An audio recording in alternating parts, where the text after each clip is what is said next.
Cuando un concepto que cambia el rumbo de todo lo establecido llega demasiado tarde a una obra, en casi cualquier otro manga eso sería una pregunta sencilla, pero en One Piece, que ahora mismo cuenta con más de 1100 capítulos, determinar cuándo ya no se puede introducir villanos, razas o poderes es un tanto más complicado, y es que cuando el final de tu historia claramente no llegará dentro de esta década, uno no puede asegurar comprender todo el lore de la serie, y dentro del lore de One Piece hay un apartado que crece día con día, uno que gusta y disgusta a partes iguales, y que por ningún fan ha sido un tema dominado. Me refiero, como no, al sistema de poder de la obra, del cual vale la pena preguntarnos qué tanto sabemos de este, cuánto más puede evolucionar y, sobre todo, ¿está bien implementado?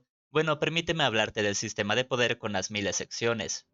Siendo tan amplio como es el mundo de One Piece, los personajes no combaten de una única forma. Hay quienes han ganado sus poderes entrenándose, a otros el azar les ha cambiado, e inclusive hay razas con habilidades extraordinarias propias a su biología. Por suerte, todos estos sistemas de poder se hallan bien definidos, así que visitaremos cada uno, empezando como no por las frutas del diablo. Las Akuma no Mi o frutas del diablo son la fuente de los poderes más extraños en One Piece. Se trata de cientos de frutas repartidas a través del mundo, las cuales otorgan poderes a quien les dé una mordida. No es necesario devorarlas por completo, y de hecho no es algo que se desee, pues se cuenta que estas saben terrible.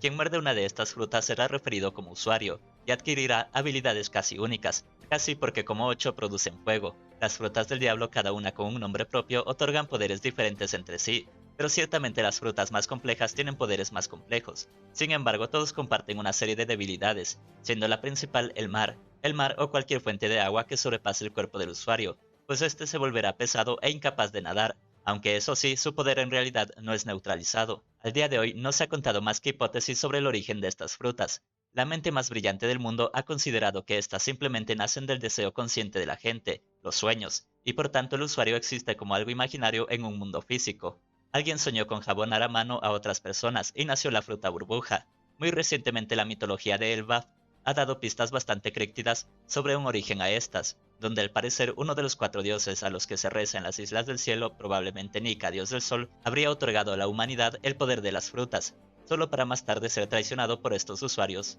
Y en respuesta al deceso de Nika, el dios del océano habría maldecido a cualquiera que coma una fruta con la incapacidad de nadar. Y de ese gran misterio pasamos a misterios más pequeños, acompañados de unas cuantas verdades que conocemos de las frutas. Por ejemplo, comer una fruta puede ser una ruleta rusa, nadie sabe cuál poder le tocará, puedes volverte una jirafa o un dios, excepto si tienes el libro de las frutas del diablo, registro que cuenta con descripciones de los poderes de cada una de estas. Este registro es infalible para reconocer de qué fruta se trata, excepto por una que se esconde tomando la forma de otra.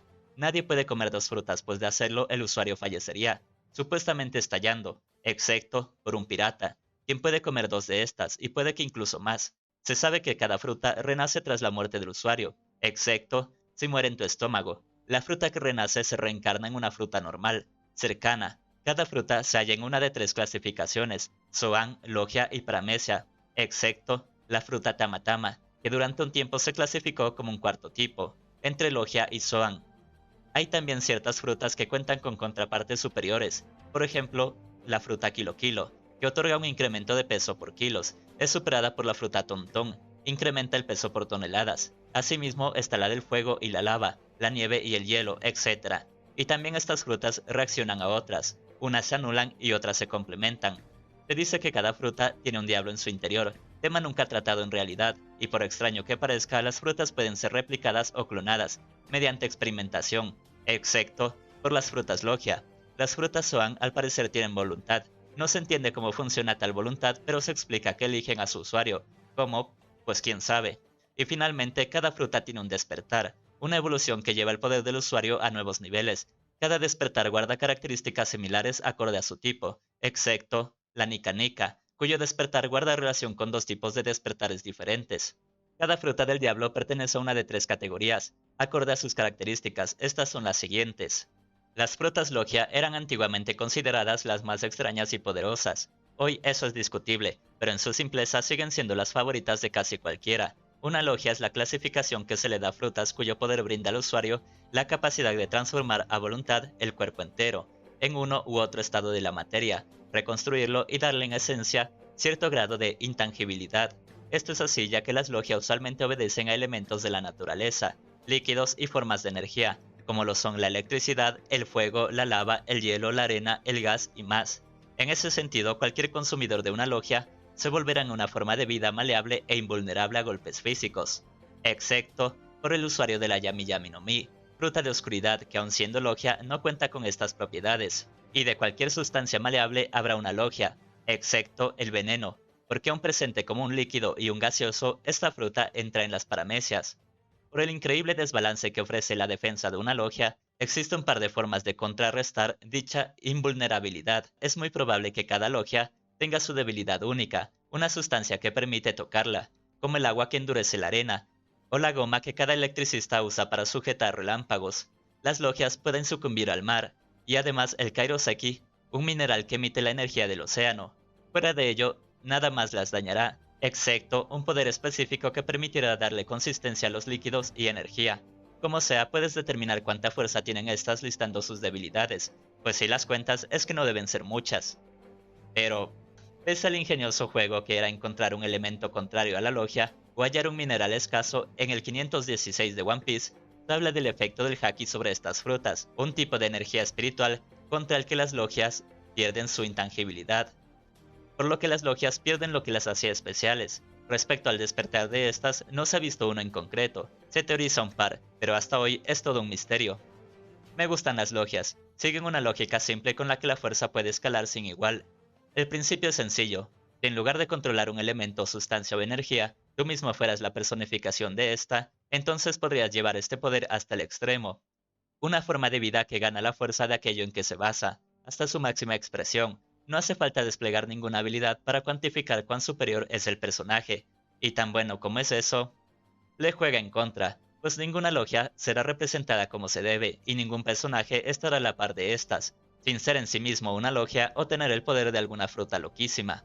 Las frutas que se categorizan como Swan ya son un poco más complejas. Estas transforman al usuario en un animal, con todas las capacidades de este, mamíferos, aves, reptiles, de todo menos peces, por obvias razones. Estos usuarios pueden alternar entre tres formas: su forma real, su forma animal y la más poderosa, su forma híbrida, donde poseen características animales y propias, excepto por Chopper, que por medio de experimentación gana aún más formas. Dentro del mundo de la Swan hay clasificaciones internas. De principio se hace distinción entre las frutas herbívoras y carnívoras, mencionando que aquellas alusivas a animales carnívoros son más poderosas. También, si dos animales pertenecen al mismo conjunto, se dice que son modelos derivados de una misma familia. Por ejemplo, la fruta de la cobra y de la anaconda son modelos de la Heavy Gemi no Mi, la fruta serpiente, parecidos pero no iguales. Pese a que hemos visto muchos hombres bestia, híbridos, lobo, leopardo, jirafa, halcón, toro, koala, etc., todo un Beastars dentro de One Piece, parece que faltaban animales en el mundo, pues han introducido dos variantes a las frutas Swan, que volvieron lo sencillo en complejo. Estas son las frutas prehistóricas, Swan, que aluden a bestias extintas, excepto que en One Piece estas criaturas técnicamente no están extintas ni son prehistóricas. Tenemos al espinosaurio, triceractor, dientes de sable, cuello largo y más. También están las Swan míticas, y con esto sí que se pasaron de verga. Dioses, yokais y cualquier criatura perteneciente a un mito o al folclore es agrupado en esta clasificación. Encontramos maravillas como el fénix, el dragón, el Buda, el dios sol, el orochi y muchos yokai, con como no las habilidades mágicas que se le atribuyen a cada una de estas. Y siendo sincero, odio las Swan míticas. Las frutas Swan básicas me gustan, las frutas prehistóricas también. Una vez más se parte de una premisa sencilla: comer una fruta te da poderes, los de una bestia, aunque ahora el usuario tendrá que trabajar a la par de su Swan. Una lotería donde pierde el que no entrena. El rumbo de batalla es 100% físico y el alcance y limitaciones del personaje son fácilmente observables. Pero con la introducción de Swan míticas, todo lo anterior se pierde. Son frutas tan poderosas que, sin mencionarse explícitamente, sabemos han desplazado el estatus de las logia.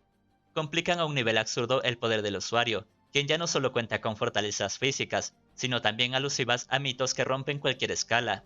En un principio más o menos se mantuvo el camino. Las primeras Swan míticas eran más una interpretación de sus mitos. El Fénix nada más se regeneraba. El Buda no era el de las leyendas, se limitaba a un gigante golpeando con ondas de choque.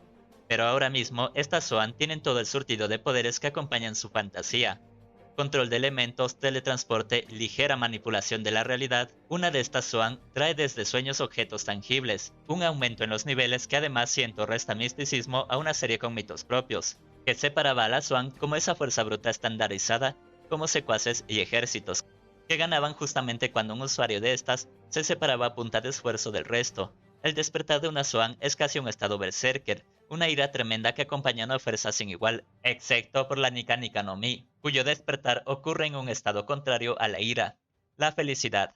Si no eres un usuario de Swan o de Logia, es que eres paramecia. Es en este apartado donde Oda decide colocar literalmente cualquier poder que desee plasmar y no sepa cómo categorizar. La creatividad y las ganas de hacer el tonto de Oda a partes iguales. Una paramecia te da poder sobre lo que sea. Habilidades variadas que van desde generar sustancias, alternar la fisiología propia y de otros, incrementar la fuerza, arrojar energía y un enorme etcétera. Pero creo que todo será más claro nombrando los poderes de algunas de estas, como crear terremotos, generar calor, controlar hilos, crear un espacio similar a una sala de operaciones donde el usuario controla el movimiento de todo, duplicar sobre cualquier superficie cualquier parte del cuerpo, aumentar el peso de una persona, transformar los golpes en fuerza, revivir a alguien después de muerto, convertirle en una fortaleza viviente, controlar sombras, controlar almas, convertir al usuario en todo tipo de armas incluyendo la pólvora, controlar el magnetismo, ralentizar el tiempo, viajar en el tiempo, controlar la gravedad, controlar las galletas, desviar lo que sea y muchas, muchas más.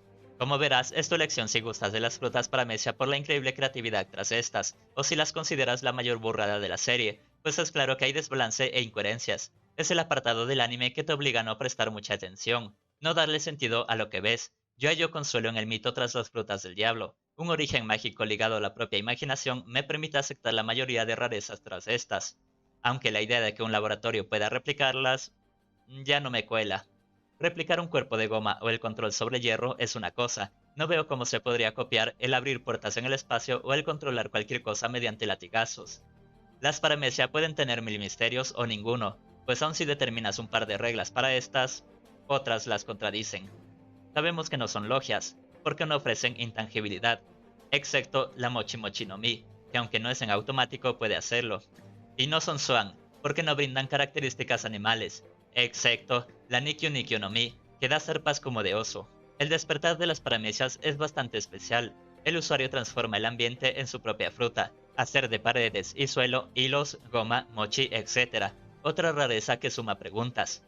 Las paramecia en relación a la escala simplemente aparecerán como convengan. Al principio serán poderes sencillos y más tarde serán absurdos. Un personaje podrá ser cortado en pedazos que se unen, otro podrá saltar entre líneas temporales de sí mismo. En las paramecias se hallan muchos poderosos hacks imbatibles, excepto si específicamente no funcionan en cierta condición, como resistirse a un rayo de amor por ser asexual o a uno de negatividad por ser ya negativo. Así la paramecia más rara es más fuerte que la swan mitológica, las cuales pueden ser más fuertes que las logia. El otro gran sistema de poder en One Piece es el Haki. El Haki es una especie de energía proveniente del espíritu, intensificado por la voluntad, la ambición y el entrenamiento, el cual mejora al ser y los sentidos. Todas las criaturas poseen Haki, así como poseen presencia o espíritu de lucha, pero no todos pueden despertarlo. Este Haki da dos de las habilidades básicas de un héroe, una fuerza y defensa superior y un radar para evitar el daño. Este ha sido tema de discusiones. Hace no mucho se le consideraba forzado dentro de la trama. A muchos fans no les convencía la idea de una segunda fuente de poder paralela a las frutas, principalmente por cómo se introdujo a la obra, siendo que sus limitaciones y fortalezas se detallaron por allá del episodio 500. Algunas personas creían que salió de la nada, y el millar de fanáticos intentando convencer a otros fans de que siempre estuvo ahí no ayudaba, porque incluso si así era, entraba en conflicto con muchos eventos de la serie. El Haki puede golpear a los Logia, excepto en Marineford, donde la intangibilidad se mantenía. La explicación, un Haki inferior no afecta a uno más fuerte. El Haki estaba reservado para los más fuertes y entrenados, excepto para el Cyberpol. El Haki es de conocimiento popular, excepto si vives tras el Grand Line, y con todo esto, es mi opinión, pero el Haki está mejor construido que la Akuma no Mi. Y es que este sistema con sus ya mencionadas fallas, le da orden a un mundo bastante caótico, un complemento que resta, suma, pero sobre todo iguala, y es que la naturaleza de cualquier serie que elija darle habilidades únicas a sus personajes, reduce el enfrentamiento a una especie de asesinato estratégico. Bueno para unas series, pero en One Piece no es lo apropiado. Con tantas habilidades extrañas, cada enfrentamiento debe ser medido, y no todo personaje puede ser usado dos veces, pero con Haki, lo que supone ser una fuerza extra natural obtenida por un golpe de suerte, puede ser igualada por una fuerza al alcance de todos. El Haki permite que cualquiera con fruta o no se ayude de este, volviendo relevante el particular estilo de pelea de cualquier personaje. Por supuesto, yo también resiento como el haki ha minimizado ciertas características de las frutas, no solo las logias, sino que las frutas con efectos raros, usualmente paramecias, pierden su efecto por un haki superior. Por ejemplo, si una fruta te enferma de mujer, puedes volver a ser hombre concentrando tu poder. Hay tres tipos de haki de acuerdo a las características que brindan. Afortunadamente, siendo un sistema más básico, no hay mucho que desentrañar. El primer tipo de haki es el de observación, un sexto sentido que permite esquivar el peligro y sentir diferentes presencias, mediante la aura de cada persona. En un principio este radar permite escuchar voces y determinar por dónde un ataque vendrá. Pero entrenándolo, esta percepción se puede extender a través de inmensos espacios como ciudades, e incluso a través del tiempo, pues en su máximo, el observador verá el futuro. El segundo tipo de haki es el de armadura. Brinda una especie de armadura que se representa como una capa de color negro sobre la parte del cuerpo en que se usa, excepto antes del time skip, donde el haki no era visible, responsable de que a cada fan de color se le haga la broma de "tienes full haki de armadura". Esta armadura espiritual puede extenderse a armas y poderes tangibles e incluso perdurar dentro de estas por años, volviéndolas más poderosas. También tiene la propiedad de emitir una ligera onda de choque y mediante contacto se puede introducir haki de armadura para destruir objetos de forma interna. El haki del rey o del conquistador es el más raro de estos. Este haki no está al acceso de todos, solo de unos cuantos, y no se puede entrenar, aunque sí dominar. Es el poder de gobernar sobre otros, el poder de intimidar mediante la presencia. Cualquiera sin mucha voluntad puede sentir este haki y desmayarse en el acto. Las bestias salvajes pueden ceder al usuario, y si dos de estos hakis chocan, incluso el cielo se partirá. Igual que con las paramecias, es el apartado más confuso y menos ordenado. Durante gran parte del viaje, este haki no sirve más que para liberarse de enemigos genéricos, como cuando Luffy desmaya con su presencia a 50.000 soldados, convirtiéndolo más en una cuestión de estatus. Lo tienes, eres importante. Muy recientemente, sin embargo, se ha demostrado mejores aplicaciones de este, las cuales podrían decirse son las de gobernar sobre los otros dos tipos de haki, o sobre uno mismo. El primero es el haki del rey avanzado, habilidad similar al haki de armadura, mejorar los ataques físicos. Se puede imbuir en armas y ataques y genera una onda de choque con rayos negros que golpea incluso sin contacto. Y segundo, gobierna sobre el haki de observación, pues vuelve invisible aún a través del tiempo al rey conquistador, eliminando la ventaja del observador. Y como el haki de armadura, el haki del rey se puede almacenar para dispararse bajo cierta orden. Solo hay un caso de esto, un haki del rey de varios siglos en el pasado, librado para desmayar incluso a las presencias más poderosas, excepto a los Mugiwara, que no les afectó. Pero en One Piece hay muchísimos más determinantes dentro de una pelea, por ejemplo, todas las habilidades innatas de una raza. Este gigantesco mundo está poblado de especies que han sabido usar sus ventajas físicas para pelear, y algunas incluso cuentan con poderes por lo menos extravagantes. Las razas más destacadas por sus habilidades y con más personajes poderosos son los Gyojin, humanoides con características de criaturas marinas, pueden respirar bajo el agua, aumentar su velocidad de forma asombrosa bajo mar, excepto si han comido una fruta del diablo. Cuentan con una fuerza superior y dependiendo de cada tipo de Gyojin, pueden contar con habilidades únicas como aletas cortantes, regenerar dientes, múltiples brazos, veneno o camuflaje. Los gigantes y gigantes ancestrales simplemente son enormes. Se dice que son la raza más poderosa del mundo, excepto por la raza Lunarian. Tienen gran fuerza y durabilidad. Los gigantes ancestrales son lo mismo, pero varias veces más grandes y con cuernos como de demonio.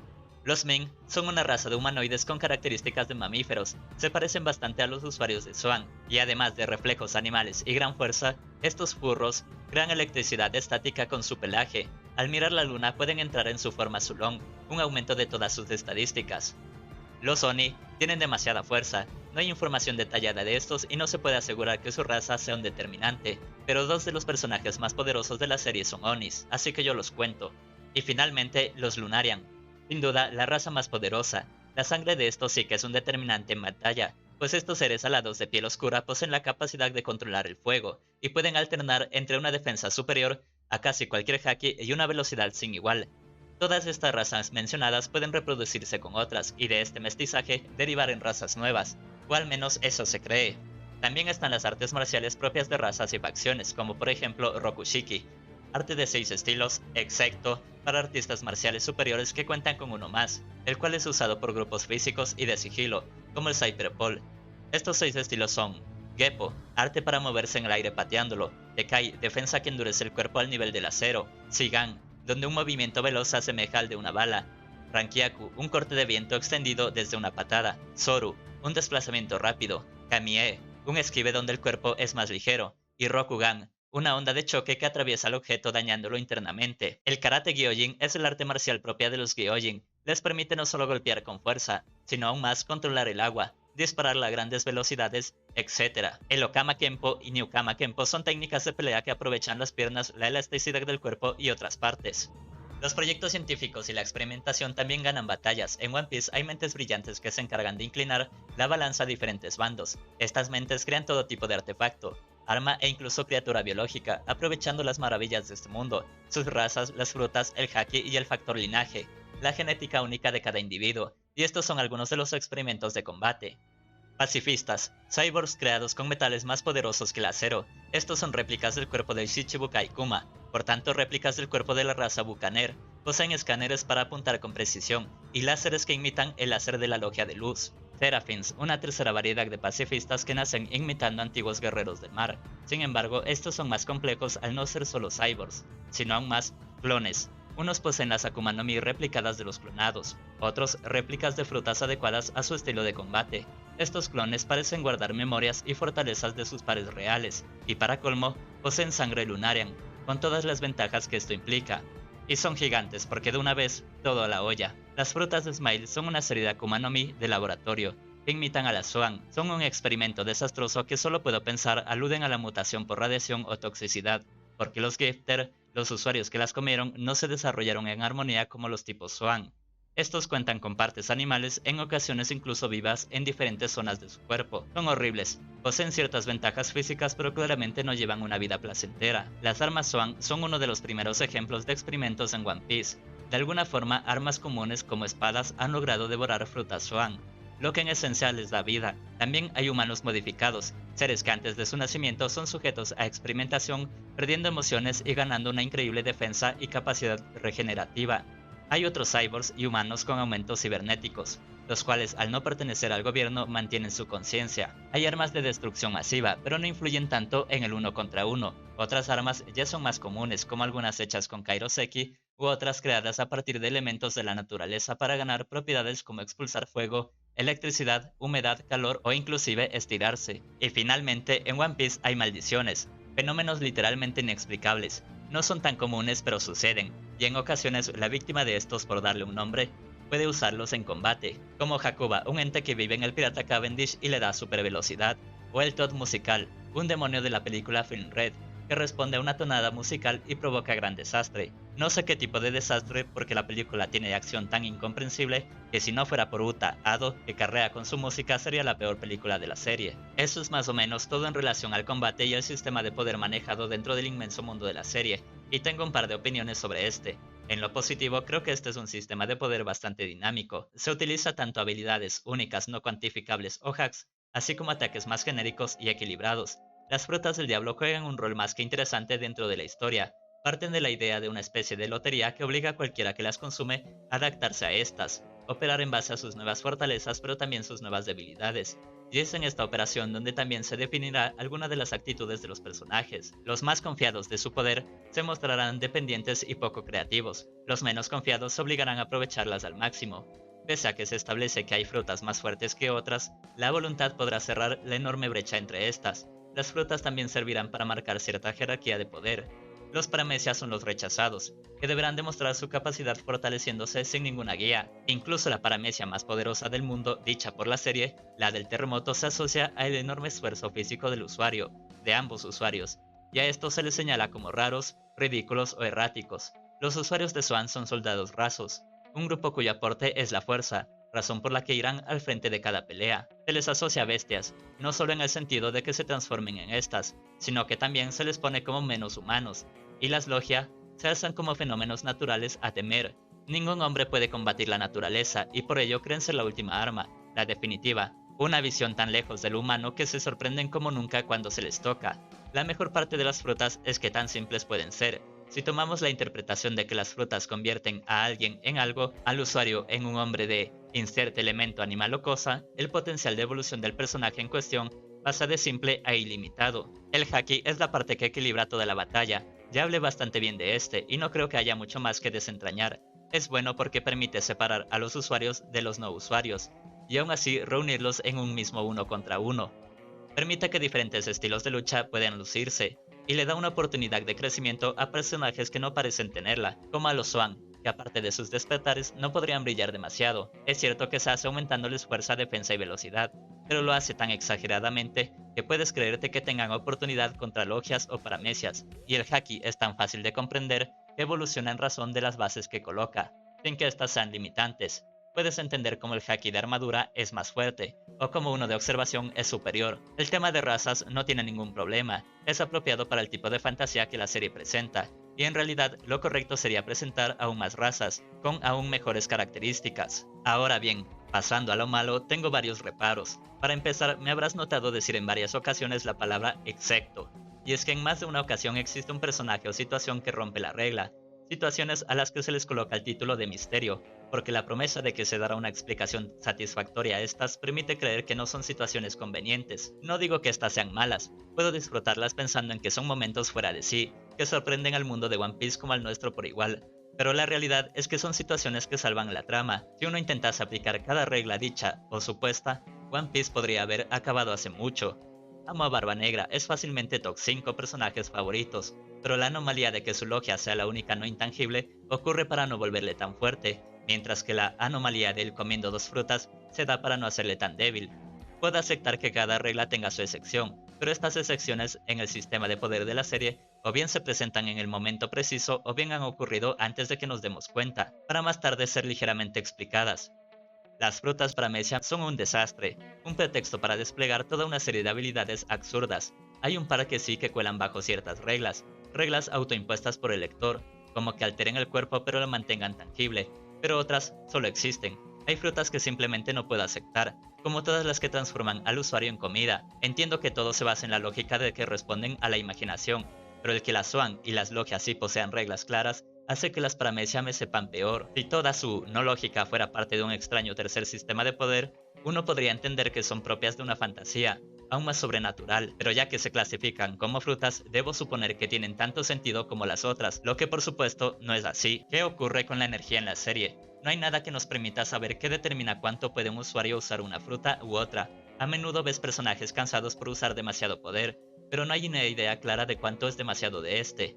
Muchas veces parece que el usuario está más físicamente agotado que sin energías, y es que el haki no es un sistema de medida. Luffy se queda sin haki, pero no por culpa de su fruta. Pero de todos los problemas con este sistema de poder, el que más duele es cómo se fue de las manos los niveles de fuerza. Debo repetirlo, odio las Swan mitológicas. Es toda una nueva lógica que ahora sí siento que se introdujo demasiado tarde, la cual parece no suponer una excepción, sino un estándar, y que suma un nuevo pretexto a cualquier clase de habilidad. La fuerza se eleva a un nivel donde las limitantes no son visibles. Esta varía en función de cuánto lore se les pueda meter a estas criaturas míticas, al punto que el nuevo estándar para decir que A o B personaje es poderoso no es decir que tiene haki del rey, sino más bien decir que posee una Swan mítica, y la escala de poderes es una barbaridad. Puede que no se note demasiado, ya que ahora los Mugiwara son los superiores, pero los nuevos usuarios, ya no solo de Swan míticas, sino de un par de paramecias como la de Big Mom o la de Uta, poseen tal surtido de habilidades que podrían crear un cataclismo y una guerra por sí mismos, y a medida que uno sobrepiensa el alcance de estos poderes, se da cuenta que aún les están nerfeando. Las Swan míticas y un par de paramecias no se rigen por las reglas de lo que sabemos del elemento o el objeto que representa, sino por las reglas que coloca Oda, como que la criatura mítica puede teletransportarse o estallar cabezas, o que la paramecia pueda robar almas y crear vida, o inclusive que el dios Sol no esté ligado al fuego, luz o calor, sino a la imaginación, porque así es este dios, y es una escala gigante e innecesaria, porque aún a día de hoy y desde hace más de 20 años, el mayor poder destructivo visto en la serie es acabar con una isla de un solo ataque, pues la geografía en One Piece impide muestras de poder más potentes. Los sistemas de poder en One Piece me gustan mucho, es una serie que supo crear un surtido de habilidades graciosas, creativas e interesantes,